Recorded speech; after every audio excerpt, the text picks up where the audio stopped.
তিনবার এই দোয়াটি পড়ে তেজপাতার মধ্যে ফু দিয়ে আপনি চালের ড্রামে রেখে দিবেন। আল্লাহর পক্ষ থেকে এত বরকত, এত রিজিক আপনার আসবে, আপনি ধন সম্পদের মালিক হয়ে যাবেন ইনশাআল্লাহ। আল্লাহ রিজিক আপনার রিজিক এত পরিমাণে দেবেন, আপনার অভাব দূর হয়ে যাবে ইনশাআল্লাহ। আপনার যত পেরেশানি আছে, যত আপনার কঠিন অবস্থায় আছেন, আল্লাহ তাআলা সবকিছু দূর করে দেবেন যদি আপনি আমলটি করতে পারেন। প্রিয় ভাইরা আমার, আল্লাহর একজন ওলির আমল এটি মুস্তাহাব, মুস্তাহাসান। যদি কেউ অনুভূতি নিয়ে করতে পারেন, আল্লাহ রাব্বুল আলামিন আপনার দোয়াগুলো কবুল করে নেবেন।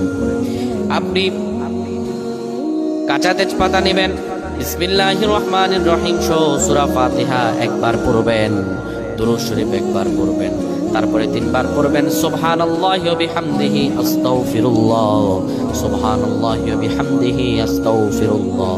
এরপরে আপনি সূরা ইখলাস 3 বার পরে ফু দিয়ে সেটা রেখে দেবেন।